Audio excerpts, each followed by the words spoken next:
Hello. Um, Recently, I was sharpening a whole bunch of these chisels. These are just three I got back out because I couldn't be bothered getting all of them out. But I have, I rough ground them and everything. I have the Veritas Mark II honing guide. It's very fancy. I keep it in the box because what else am I going to do with it? This is the Veritas, right? So you put, this is the angle setting jig, and you put that on like so. You sort of just eyeball it on the one. There's a one. It's there. That it never goes. Anyway, that's it, right? Then you get your chisel. Say, put the big one in, and loosen these up a bit because it's a little bit tight. Right, you put him in there. This is set, I should say, this is set on 25 degrees. Just there. There we go. And so you flip him around like so. Put this guy in there at 25. And you tighten this one up. And then you got to hold everything. Tighten this one up. Because it works on, it's like a pressure bar. You tighten one up, you tighten the other. You got to make sure that you tighten these up really fucking tight, because this doesn't stay on there, right? So you undo this, take him off, pretend this has got water on it. So you take him off, and if you don't do these up tight, and you knock this, it'll off it goes. So then you got to reset everything, right? So that's how you get this square to this. Then you put him on the stone like so, and you run him back and forth. You maybe do a little bit of back action, whatever. That's great. And don't get me wrong, this is good. I like it. But if you've got to do more than one, like if you're doing, say, 10 or 3, now you may go through the grits. That's fine. Or say you want to put a micro. This is good because you've got this little thing here. You can spin that, and that'll just kick it up just a little bit, so you can put a little micro bevel right on the edge. You see, I still have a little bit more work to do on these, but I couldn't be bothered. They shaved hairs off my arm, so that was good enough for me. So to do it, you undo one, undo the other, take him out, take the next one, and you go, oh, well, I'll just put him in there. Well, no, shit, I've got to, hang on, take him out, put him upside down, put old mate in, tighten it up, put the next chisel in. Now I've picked a pretty good example here because, well, pretty easy one, because they're all the same thickness. But if you're doing a couple different chisels, different brands have different thicknesses, you got to make sure this is all ready to go. Then you tighten it all back up. And as you can see, this isn't, I think you can see, this isn't even Stevens. If I really wanted to be pedantic, I'd have to move this over, get it, So, at any rate, as the guys in the wood chat will attest, I cracked the shits. I said it was shit. I don't like it. because my shoulders were killing me after a couple of hours. It seemed to take forever, and the most amount of time was changing between the chisels. So I had some plain blades. Plain blades are a lot thinner, so it just took a really long time. So I thought to myself, but other than that, like if you're just doing one at a time and you're not lazy like me and forget to sharpen your chisels until they're all dull and you've got to do them all in one go, if you just do one or two at a time, this is great. And it's pretty cheap. It's like $130, $150, something like that. Like, that's not too bad, and it lasts. It's brass and stainless and stuff, but it's very time consuming, and I wanted something a little bit, well, what I hoped would be a little bit faster. So put that down to the side there. So you've probably seen this little guy here. This is it's based off an old, what they call an Eclipse jig, and it's made by a company called, you can see, does it show up on the camera? Made by a company called Henry Eckert Toolworks, which is down in South Australia. And it's pardon me. It's basically just a replication of a really old jig. These are all solid white bronze that's been cast, and then they CNC machine it. And then the idea behind this one is that you see the curve. Well, one jaw is flat and the other jaw is slightly curved, so that you get a 3-point. You get two straights and a curve, so it clamps from the side. So this one is not going to be real good if your chisels or plane blades don't have, flat straight sides. These ones, all the stuff I do does. So the idea behind this one is that for chisels and things, you put them in what's called the lower clamp. Right?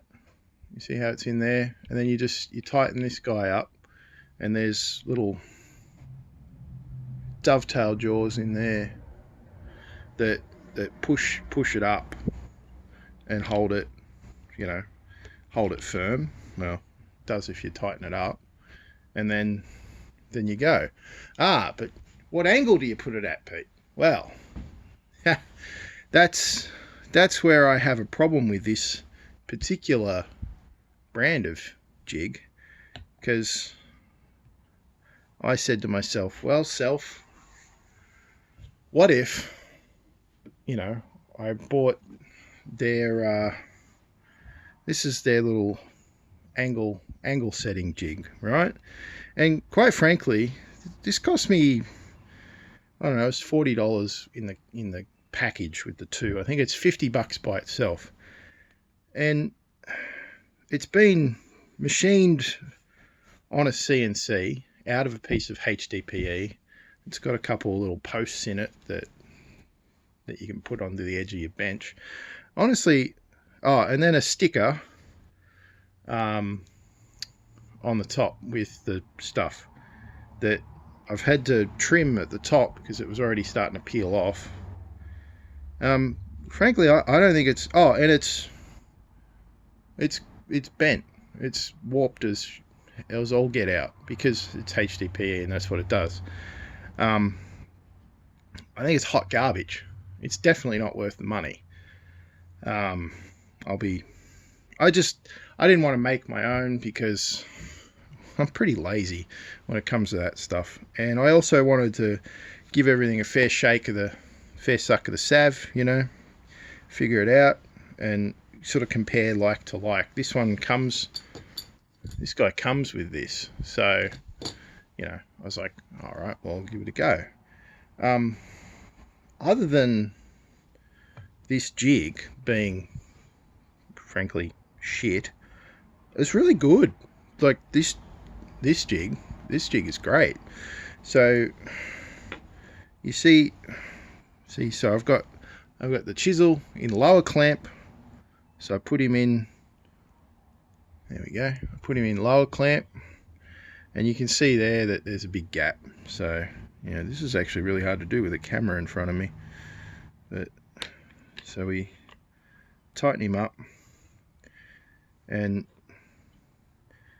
you know, you gotta, I can't do it with two hands, with one hand, but it's in the right spot. And now I just tighten him up, and you know, that's on there. Let me check it. See, it's slipped a little bit because I'm trying to. Trust me, I have used this. I did use it last night on a plain blade, which brings me to my, and it does work great. Then you set your angle, and then you're back and forth. The little roller on it, in comparison to the big roller of the Veritas, is a little bit tippy. So you've got to be careful, because you can tip it side to side.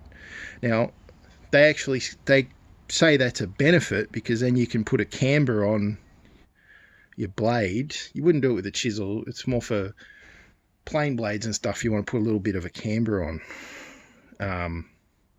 And that's true. You totally could. With the Veritas, you've actually got to buy a cambered roller, because it's so big you can't roll it over. But I don't need to do that. So I'm just extra careful when I'm holding it. I tend to hold it with my thumbs. You see that? I hold it with my thumbs down there and push. Away we go. Now, where the problem comes in, and I'm a silly Billy and I didn't get the plain blade out, and I'm not going to stop recording this video, because then that means I'll have to edit it instead of just posting it. But when you're attaching something very wide, let me use this as an example. You've got to use the top clamp, right? The upper clamp. Yeah, makes sense. Now, where the problem comes in, you see this here. This is your bearing surface. This has been machined flat, and so you want your plain blade to be in here straight, right? And you don't want it to wiggle around. So you put it in here, and I sharpen my plain blades to 25 degrees, because that's what they've always been, and so that's what I do. Now, upper clamp 25 degrees is right here, and as you can see, each one is, there's only, it's 15 mil, 20 mil of space, and you're right on the edge of this. So I had a lot of trouble getting, I was getting the plain blade skewed a little bit in there, and it's a pain in the ass. And you know, the whole way down they're all that small. In my mind, and this is what I'm going to do, is with this little jig, I'll just remake it out of some plywood, because it doesn't need to be UHMW. It could be plywood, it could be MDF. It really doesn't matter. But I'll make these 50 mil wide, about the width of a plain blade, so that, you know, I can register against a solid fence and just boop it up and tighten while we go. So that's the, yeah, so honestly, I really can't recommend this at all, other than, yeah, I mean, yeah, you could totally figure out, and I'm sure there's resources online that, you know, all I have to do is measure the distance between here and here for each of these angles, and repeat it on a bit of plywood with, you know, a table saw or a router or anything.